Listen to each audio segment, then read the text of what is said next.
The Indy Film Fest, presented by Indiana State University, has returned for its 17th year, and tonight is opening night at Tibbs Drive-In Theater. Doing things a little different this year. This year's festival will feature movies at drive-ins and some you can actually watch at home. Randall Newsom live with more on the events before it all kicks off. Hey, Randall. Hey, guys. Okay, so they sent me the film guru to talk about this year's Indy Film Fest. Somebody who speaks fluent movie quotes. I'm here with Neil, man. How are you doing? I'm doing pretty well. How you doing? Good. Looking cool like you do. All right, man. So for you, the movie experience here, the drive-in movie experience, when you think of the movies that you have to see, what are those movies?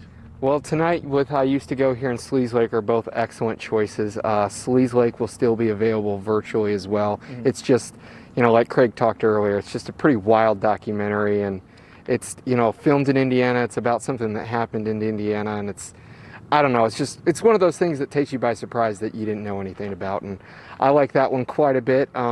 Other ones that we have that are great, there's a World Cinema feature from Canada called James versus His Future Self. It has Daniel Stern in it, and it's kind of like a fun take on a time travel movie, sort of a rom-com also.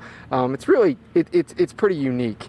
The basis is like a man comes back in time to stop himself from inventing time travel and therefore ruining his own life. So yeah, it's kind of about ambition versus living in the moment, and it's funny. I like that one quite a bit.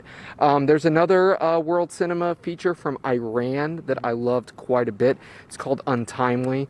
It's one of those movies that just looks gorgeous. There's long shots of the Iranian landscape. There's some elements of time in there as well, like a non-linear narrative. You see him in his childhood and his middle age, or like teenage years, and then you see him in present day. I like that one quite a bit. And then we have a lot of really good shorts blocks. Short films are something that most people aren't familiar with outside of a festival experience, and we have so many that I love. There's one called Adnan that's about a 10-year-old Syrian boy his mother's suffering from PTSD, so he's trying to tell the story of their escape to her to help her get her like unstuck in time, and it's marvelous. And then there's some really funny ones. There's one called Fan Fiction that I love that's pretty funny.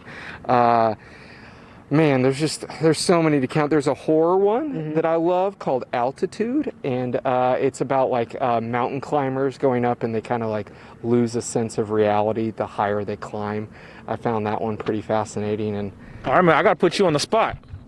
Your favorite movie to see in a drive-in, really quick. What you got? Ooh, I would go with Die Hard. Die Hard. Yeah, okay. You know what? We'll say Die Hard 2 since we're at Tibbs and there's some planes that go overhead sometimes. Okay. Yeah. All right, guys, we're going to put you guys on the spot. Favorite movie that you've ever seen in a drive-in? What you guys got? I've never been to a drive-in. I have. I can't remember what the movie was, though.